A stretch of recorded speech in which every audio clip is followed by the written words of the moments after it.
1장 16절 17절 말씀 보겠습니다. 로마서 1장 16, 17절 우리 같이 한번 합독하시겠습니다. 다 같이 내가 복음을 부끄러워하지 아니하노니 이 복음은 모든 믿는 자에게 구원을 주시는 하나님의 능력이 됨이라. 먼저는 유대인에게요 그리고 헬라인에게로다. 복음에는 하나님의 의가 나타나서 믿음으로 믿음에 이르게 하나니 기록된 바 오직 의인은 믿음으로 말미암아 살리라 함과 같으니라. 아멘. 16절 상반절 암송하는 마음으로 됨이라까지 잘하는 말씀이죠. 다 같이 내가 복음을 부끄러워하지 아니하노니 이 복음은 모든 믿는 자에게 구원을 주시는 하나님의 능력이 되니라. 아멘. 암송하시죠. 내가 복음을 부끄러워하지 아니하노니 뭘 부끄러워하지 않는다고요? 복음을. 내가 바울이죠. 내가 복음을 부끄러워하지 아니하노니 왜요? 이 복음은 모든 믿는 자에게 구원을 주시는 하나님의 능력이 됨이라. 아멘. 안 보고 다 같이 내가 복음을 부끄러워하지 아니하노니 이 복음은 모든 믿는 자에게 구원을 주시는 하나님의 능력이 됨이라. 아멘. 295장 찬송 드리고 시작합시다. 부끄러워하지 않는다. 바울은 그랬죠. 내가 복음을 부끄러워하지 아니하노니 왜 그러냐면 이 복음은 모든 믿는 자에게 유대인이나 헬라인이나 모든 믿는 자에게 구원을 주시는 하나님의 능력이 됨이라. 아멘. 다시 한번 내가 복음을 부끄러워하지 아니하노니 이 복음은 모든 믿는 자에게 구원을 주시는 하나님의 능력이 됨이라. 아멘. 기독교 신앙의 핵심은 복음입니다.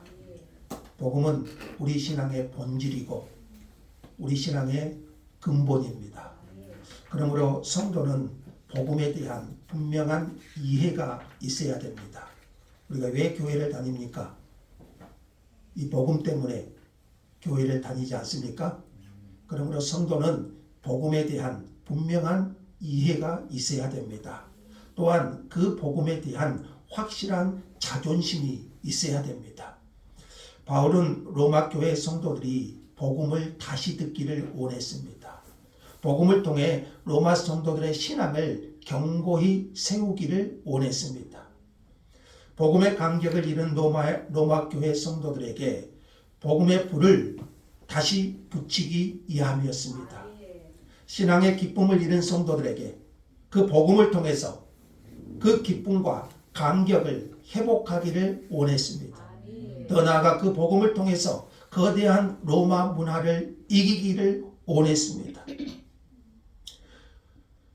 복음은 죽었던 교회를 다시 살리는 능력입니다.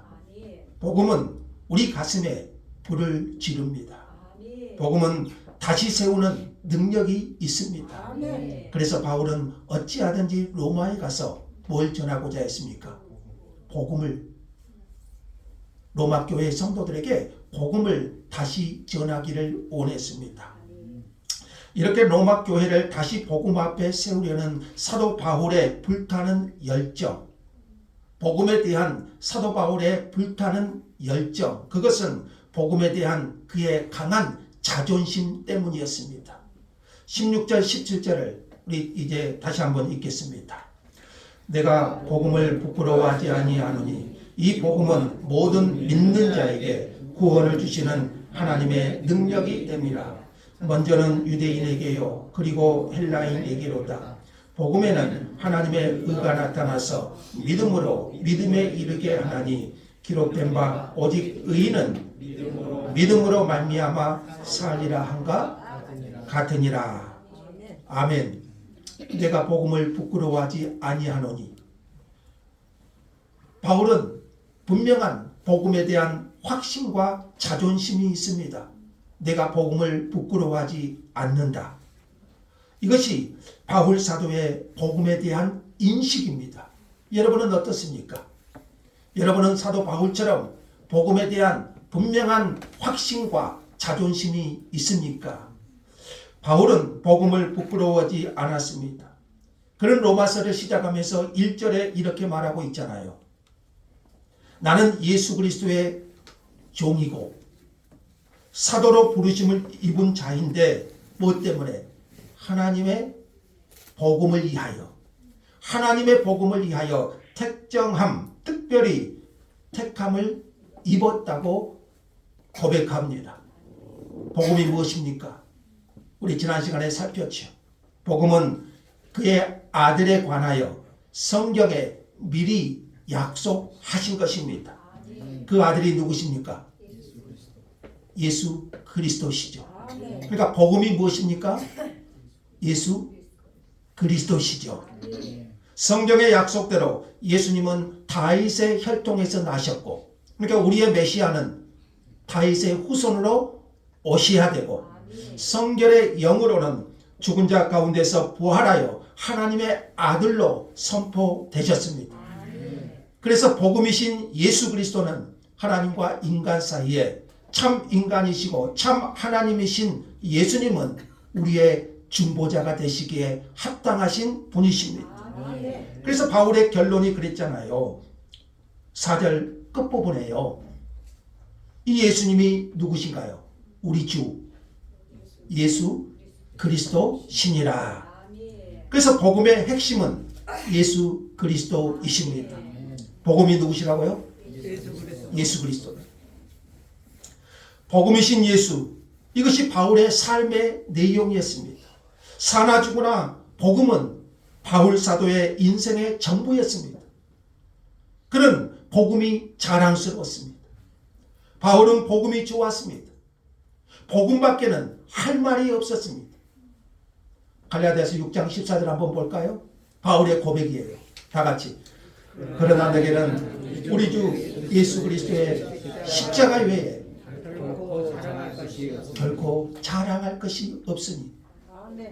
바울은 십자가 외에 자랑할 것이 없었어요.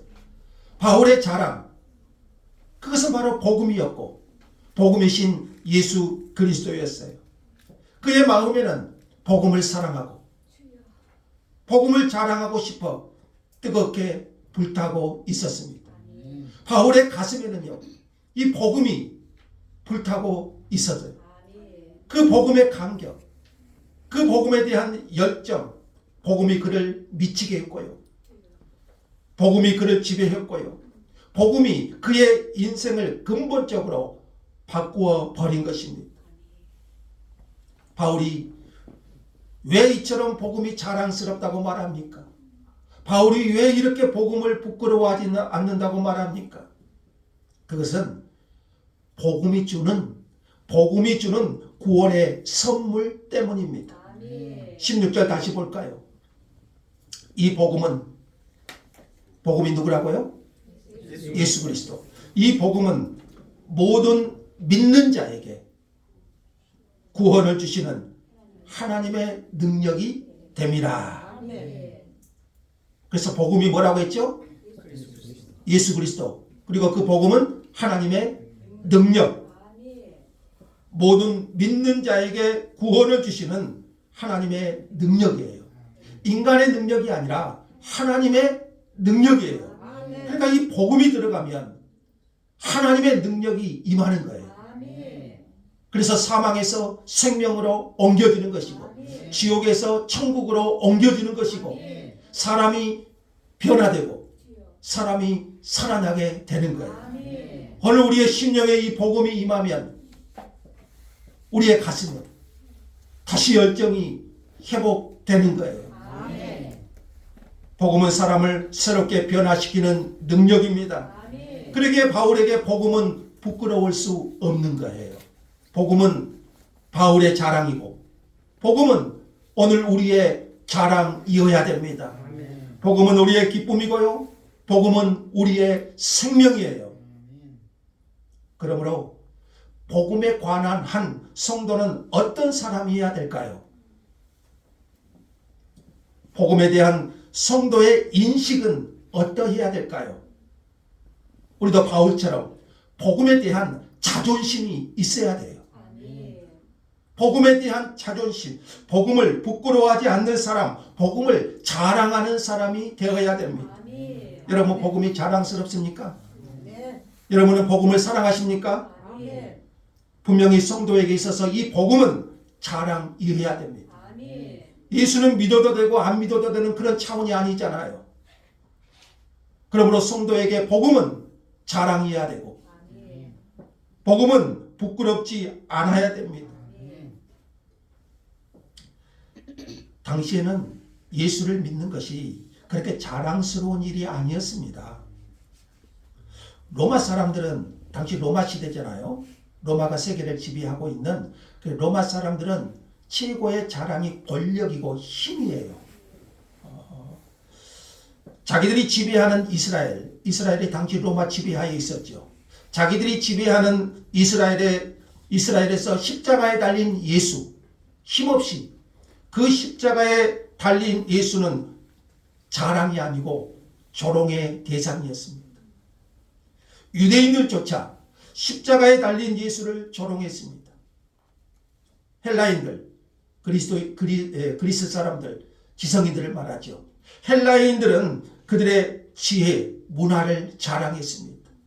소크라테스, 아리스토텔레스, 그 학문에 비하면 십자가는요 초라해 보일 수 있습니다. 반면 바울이 전하는 십자가의 복음은, 바울이 자랑하는 십자가의 복음은 로마의 권력 앞에, 헬라인들의 지혜 앞에 정말 입에 올리기도 수치스러운 것입니다. 나무에 달린 자마다 저주를 받은 자라 이렇게 말했잖아요. 예수님은 십자가에서 힘없이 저주를 받고 죽은 것과 같이 여겼어요. 당시 상황을 고린도전서는 이렇게 말합니다. 보세요. 유대인들은 표적을 구하고, 예수를 통해서 표적을 구하고, 헬라인들은 뭘 찾습니까? 지혜를 찾아요. 철학이나 지혜를 찾지만 우리는 뭘 전합니까? 십자가에 못 박힌 그리스도를 전하니, 유대인에게는 이것은 뭐예요?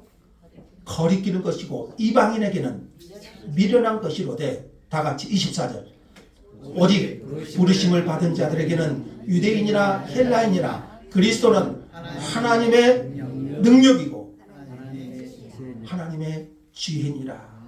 이게 바울이 확신하는 거예요.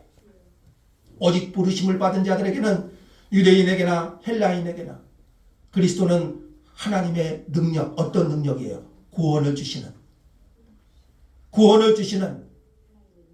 여러분, 지혜가 구원을 줍니까? 힘이나 권세가 구원을 줍니까? 구원을 주는 것은 하나님의 복음. 그것이 바로 우리에게 구원을 주시는 하나님의 능력이에요. 그래서 바울은 복음을 부끄러워하지 않았습니다. 오히려 복음을 자랑스럽게 생각한 거예요. 그럼 그의 마음에는 이렇게 복음을 사랑하고 복음을 자랑하고 싶어서 뜨겁게 불타고 있었어요. 오늘 우리의 심령에도 이 복음의, 우리의 가슴에도 이 복음의 심령을, 복음의 열정을 새롭게 세워주시기를 원합니다. 이렇게 복음은 모든 믿는 자에게 구원을 주시는 하나님의 능력이에요.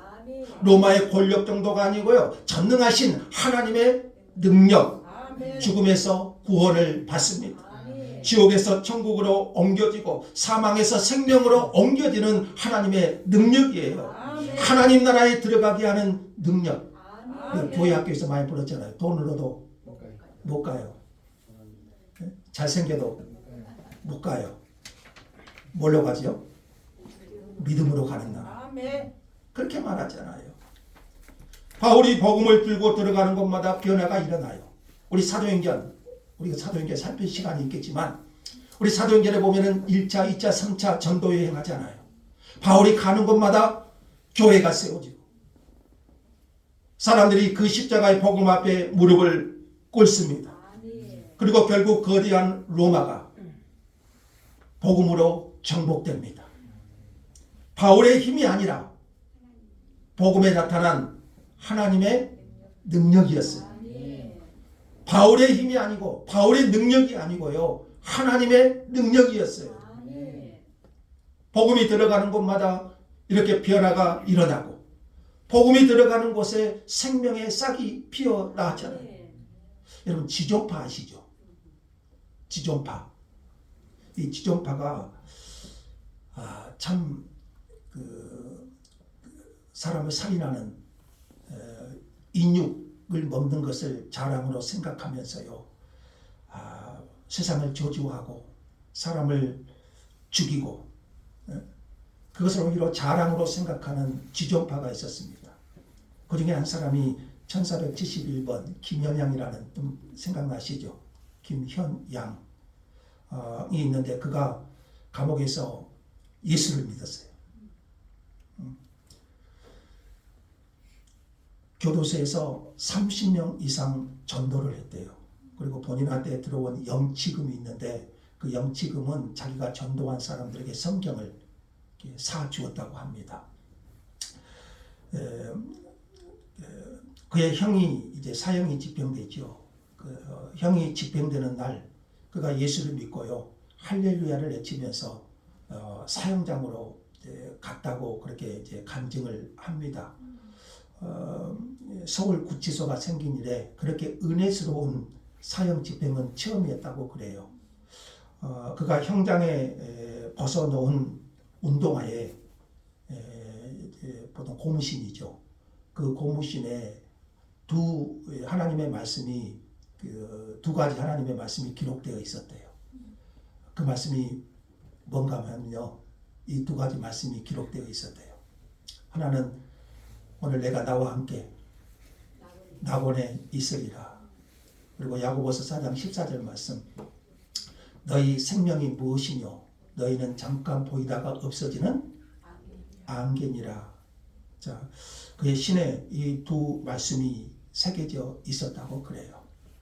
그리고 지존파의 두목이 김기환이라는 사람인데 이 사람은 1888번입니다. 수강번호.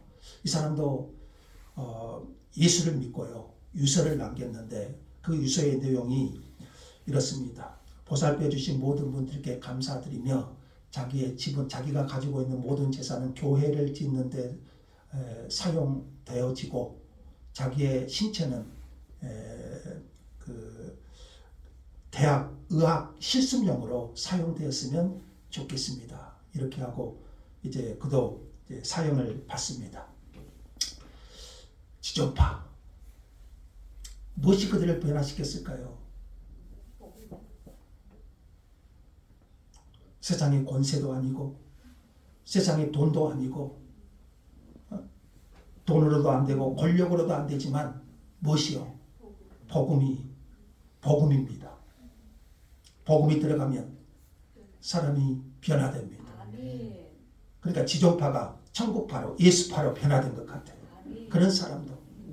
그래서 지난 시간에 제가 그랬죠. 복음은 파이프, 인브레이킹, 드릴과 같이 어떤 강한 벽도 뚫고 들어가는 힘. 이게 복음의 능력이에요. 이 복음의 능력. 그래서 하나님의 능력이라고 말하죠. 그래서 도저히 예수 믿지 않을 그 사람이 드릴처럼 하나님의 말씀이 복음이 뚫고 들어가는 거예요. 그 인간의 힘이 아니죠. 하나님의 힘이죠.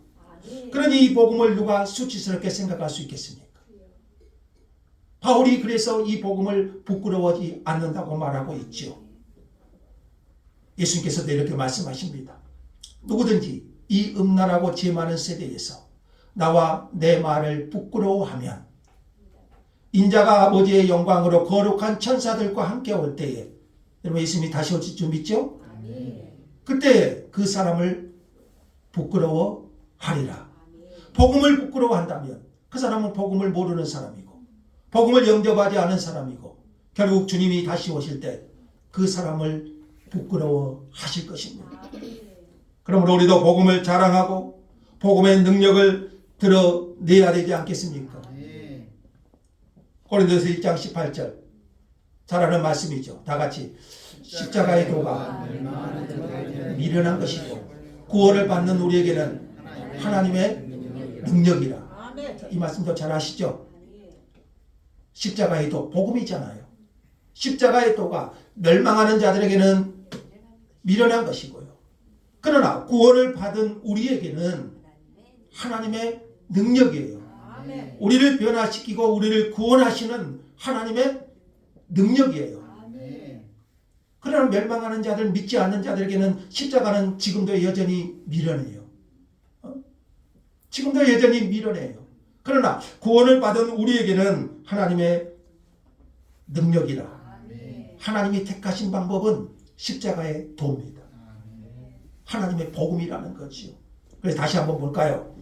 유대인은 표적을 구하고 헬라인은 지혜를 찾으나 우리는 십자가에 못 박힌 그리스도를 전하니 유대인에게는 거리끼는 것이고 이방인에게는 미련한 것이지만 다 같이 오직 부르심을 받은 자들에게는 유대인이나 헬라인이나 그리스도는 하나님의 능력이고 하나님의 지혜다. 믿지요? 바울은 그리스도의 십자가를 극명하게 두 가지로 대비시킵니다. 하나는 어리석음이고 하나는 하나님의 능력입니다. 십자가는 둘로 나눠져요. 하나는 어리석음이고 하나는 하나님의 능력이에요. 오늘 우리에게는 하나님의 능력이죠. 나를 변화시키고 나에게 구원을 주시는 하나님의 능력이죠. 그러나 여전히 멸망하는 자들에게는 십자가는 미련한 것이지요. 십자가는 믿지 않는 자들에게는 미련한 것이고요.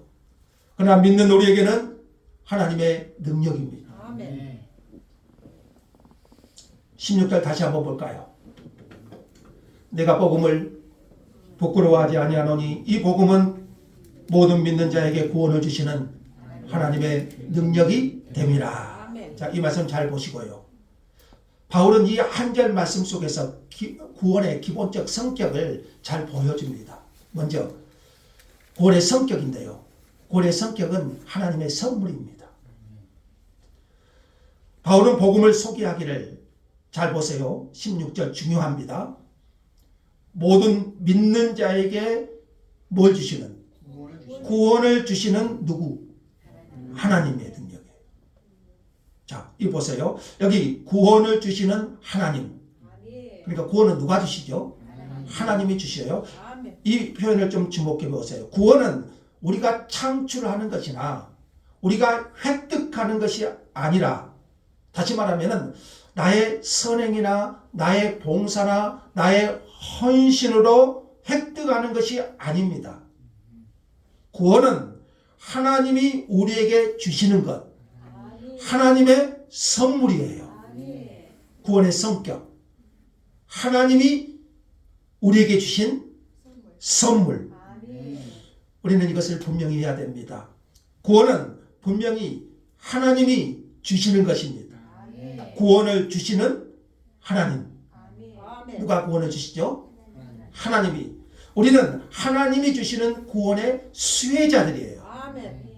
구원은 우리가 만든 것이 아니라 받은 거예요. 이것이 구원의 은혜적 성격이에요.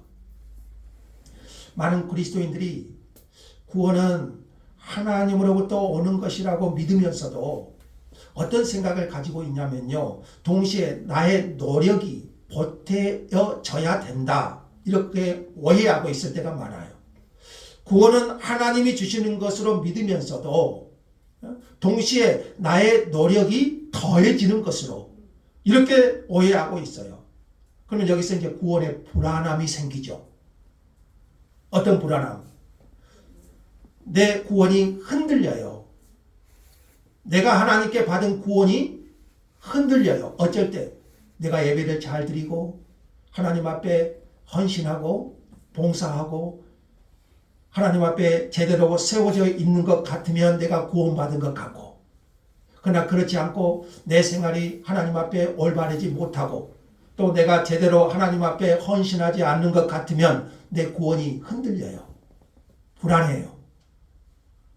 구원을 내 중심으로 바라보니까 그래요.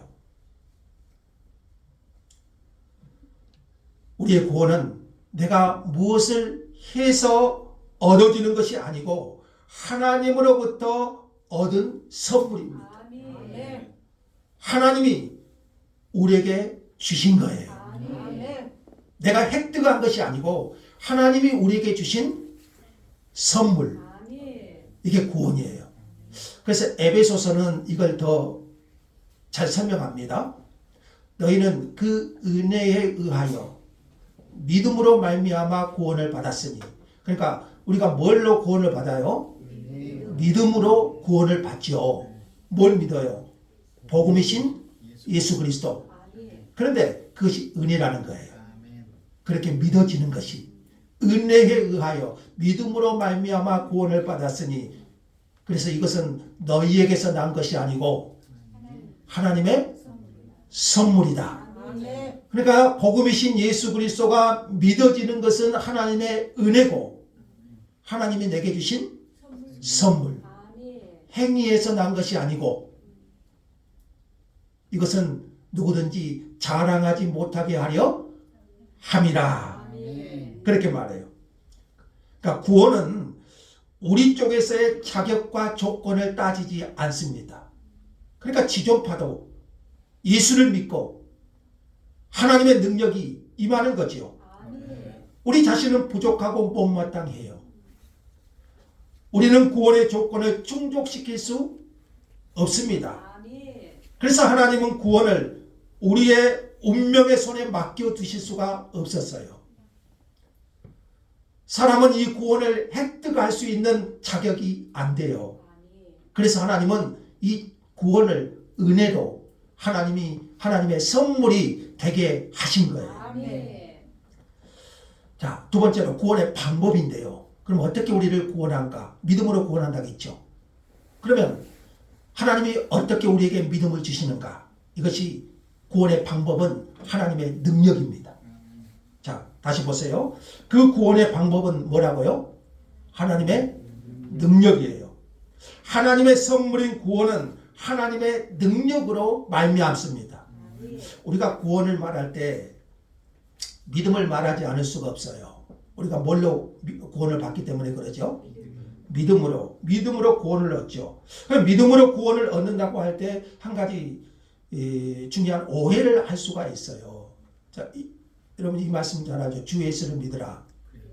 그리하면 너와 내 집이 구원을 받으리라. 누구를 믿으라겠죠? 주 예수를 믿으라. 그러면 너와 내 집이 구원을 받을 것이다. 우리는 이 말씀을 이렇게 오해할 수 있어요. 마치 하나님께서 구원이라는 선물을 만드시고 그것을 우리 앞에 뒷면에 놓으셨는데 우리가 선택하는 것이 믿음인 것처럼 오해할 수 있어요. 믿음이 구원을 위한 조건을 제시하는 것처럼 생각돼요. 그래서 결국 믿음은 나의 현명한 선택이었고 구원은 나의 현명한 선택으로 말미암은 것이다. 그러니까 내가 믿었기 때문에 하나님이 내게 구원을 주신 것이다. 이렇게 오해할 수 있어요. 분명 구원은 뭘로 받는다고요? 믿음으로. 무엇을 믿어요? 복음이신 예수 그리스도를 믿는 믿음으로 받아요. 아멘. 그러면 우리가 잘못 오해하면 그 믿음을 내가 선택한 것으로 생각할 수 있어요. 하나님이 복음이신 예수 그리스도를 주셨는데 내가 믿어서 구원을 받았다. 그렇게 오해할 수 있어요. 근데 그렇지 않습니다. 성경은 하나님의 선물인 구원이 우리의 선택으로 내 것이 된 것이 아니라 하나님의 능력으로 우리가 그 복음을 취하게 되었다고 설명해요. 그 결과 우리가 믿게 되었다는 거예요. 그래서 복음은 하나님의 능력인데 그 하나님의 능력이 내게 임한 거예요. 아멘. 구원이 우리의 믿음의 선택으로 내 결정으로 얻게 되었다고 생각하면 안 돼요. 그것은 하나님의 능력을 무시하는 거예요. 우리는 내가 믿었다고 생각합니다. 여러분이 결정해서 교회에 나왔다고 생각할 수 있어요. 여러분이 예수를 믿었다고 생각할 수 있어요. 하지만 성경은 복음이, 하나님의 말씀이 우리의 심령에 들어왔다고 말합니다. 이것을 성경은 복음의 능력, 하나님이 주시는 구원의 능력이라고 말해요. 그래서 여러분 고린도전서 한번 보세요. 그러므로 내가 너희에게 알리노니 하나님의 영으로 말하는 자는 누구든지 예수를 저주할 자라 하지 아니하고, 또 다같이 성령으로 아니하고는 누구든지 예수를 주시라 할 수 없느니라. 그러니까 내가 예수를 믿게 된 것이 어떤 역사죠? 성령의 역사예요. 아멘. 할렐루야. 아멘. 내가 믿음을 선택한 것이 아니에요. 하나님의 능력이에요. 그 복음이 내 속에 파입, 인브레이킹 된 거예요. 아멘. 그래서 내가 예수를 믿게 돼요. 아멘. 그래서 성령으로 아니하고는 예수를 주님이라, 예수를 그리스도라 시인할 수 있어요? 없어요.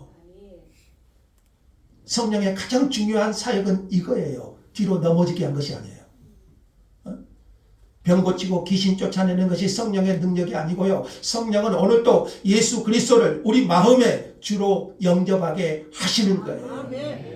그러므로 여러분이 예수를 주로 고백한다면 성령의 역사로 하나님의 능력이 여러분에게 임한 거예요. 아멘.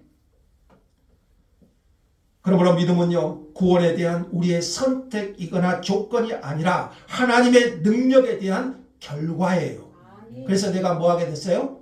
믿게 된 거예요. 그래서 내가 믿게 된 거예요. 아멘. 하나님의 성령으로 내가 예수를 믿게 된 것이고, 그 믿음으로 하나님은 우리에게 구원을 주신 거예요. 이것이 복음이 가져다주는 구원입니다. 자, 마지막으로 구원의 성취인데, 그것으로 인해서 구원의 성취, 하나님의 의가 나타났다고 했어요. 17절 한번 볼까요? 자, 복음에는 뭐가 나타나고 그랬죠? 하나님의 의가 나타났다. 17절 한번 읽죠. 복음에는 하나님의 의가 나타나서 믿음으로 믿음에 이르게 하나니 기록된 바 오직 의인은 믿음으로 말미암아 살리라 한가 같으니라. 자, 이 말씀이 어렵기도 하고 쉽기도 한데 앞문장만 좀 집중합시다. 자, 복음에는 뭐가 나타나고 그랬죠? 하나님의 의가 나타났다고 그랬어요. 하나님의 아멘. 의가 뭐에? 복음에 하나님의 의가 나타났다. 그러면 하나님의 의가 뭘까요? 두 가지로 설명할 수 있는데, 하나는 하나님의 속성입니다. 신적 속성이라고 말하는데 영어로 하면은 justice입니다. 하나님은 어떤 분이시죠? 의로우신 분이세요. 아멘. 하나님의 속성은 공의로우신, 의로우신 분이셔요. 그래서 하나님은 의로우신 하나님이시기 때문에 결코 죄를 용납할 수가 없어요. 또 하나는 하나님의 활동, 이거 신적 활동인데 이것은 righteousness입니다. 무슨 말이냐면 의로우신 하나님은 의로우시죠? 의로우신 하나님이 의롭다고 인정해 주는 것을 말합니다. 인정해 주는 것. 그래서 복음에는 이 하나님의 의가 나타났어요. 다시 말하면 의로우신 하나님이 의롭다고 인정해 주는 것이 어디에 나타났다는 거죠? 복음에 나타났다는 거예요. 그러니까 우리가 복음을 믿으면 하나님은 우리를 뭐라고 해요? 의롭다고 해주는 거예요. 하나님의 의로 인정해 주시는 것이 어디에 나타났습니까? 복음에 나타났어요. 그러니까 하나님의 복음에는 하나님의 의가 나타났다는 말은 이렇게 돼요. 하나님이 인정해 주시는 의가 그 안에 있다. 아멘. 그럼 우리가 하나님 앞에 의롭다고 인정받을 수 있는 길은 뭔가요? 착한 일 많이 해야죠. 할례 받아야죠. 봉사 많이 해야죠. 11조 해야죠. 이건가요? 그게 아니고, 이것은 하나님이 인정해 주시는 의가 아니고 복음에 나타난 예수 그리스도를 믿음으로 아멘. 우리를 의롭다고 인정해 주는 거예요. 아멘. 이게 구원의 성취예요. 복음에는 그래서 하나님의 의가 나타나서 의로우신 하나님 앞에 우리가 죄인된 인간이 의롭다함을 얻을 수 있는 길이 제시되어 있는 거예요. 아멘. 하나님께서 제시해 주신 방법은 복음이신 예수 그리스도를 믿는 겁니다. 아멘. 그 믿음으로 우리 죄를 덮어주시고 우리를 의롭다고 인정해 주시는 거예요. 아멘. 이것은 다음 시간에 또 한 번 더 살필 기회가 있을 겁니다. 창세기에 보면 그랬죠. 아브라함이 하나님을 믿음에 하나님이 그를 의롭다고 인정해 주셨어요. 아브라함이 무엇을 해서 의롭다고 하지 않았죠? 여호와를 믿음에 아멘. 하나님이 아브라함을 의롭다고 하셨어요. 여러분 예수님이 십자가에 달려 죽으실 때 한쪽의 강도가 무엇을 했죠? 오직 그리스도를 믿었지요. 아멘. 그 믿음으로 오늘 내가 나와 함께 낙원에 있으리라. 아멘. 그런 은혜를 받았죠. 예수님은 그의 믿음을 보시고 그를 천국으로 인도해 주셨어요. 아멘.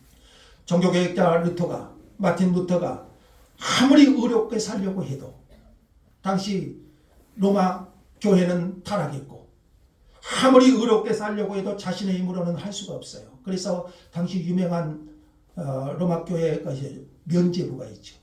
돈을 주고 죄를 사해 주는 거예요. 그런 의롭다함을 받기 위해서 베드로 성당의 계단을 무릎으로 기어 올라갔습니다.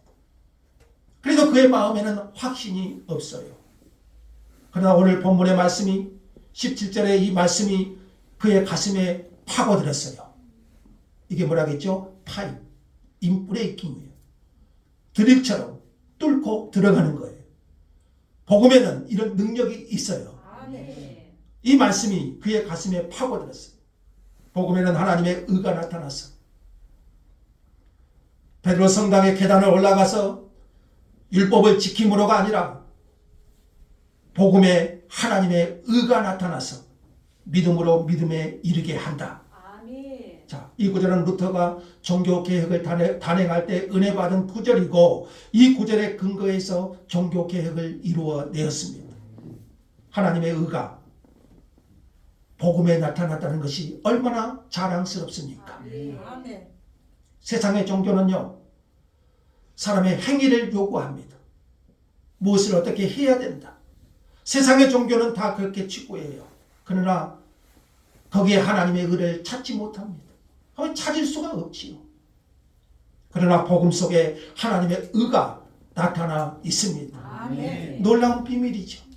하나님 앞에 의롭다함을 받고 하나님의 자녀가 되는 것만큼 이 땅에서 가치 있는 일이 있을까요? 자, 이렇게 복음에는 하나님의 의가 나타나서 믿음으로 믿음에 이르게 한다. 아멘. 자, 이 말씀이 여러 가지로 해석이 되는데요. 저는 좀 오늘은 이렇게 해석하고 싶어요. 복음에는 하나님의 의가 나타나서 믿음으로 믿음에 이르게 한다.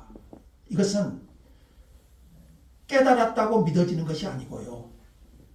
처음부터 믿어지는 거예요. 아멘.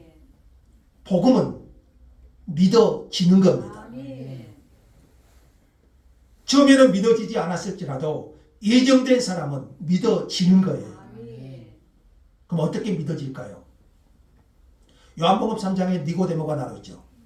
니고데모가 어떻게 하면 거듭날 수 있는가, 하나님 나라에 들어갈 수 있는가를 묻습니다. 그때 예수님께서는 물과 성령으로 나지 아니하고서는 하나님 나라에 들어갈 수 없다. 이 말씀은 성령의 바람이 불어와서 믿어진다는 겁니다. 아멘. 믿어지는 것은 하나님의 은혜지요. 아멘.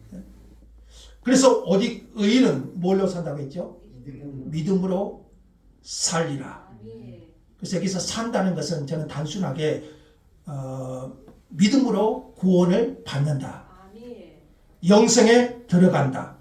이렇게 믿음으로 말미암아 살리라. 이것은 구약에 있는 말씀을 인용한 것인데 그 말씀이 믿어지는 사람은 구원에 들어가고 영생에 들어가는 거예요. 아멘. 의인은 뭘로 삽니까?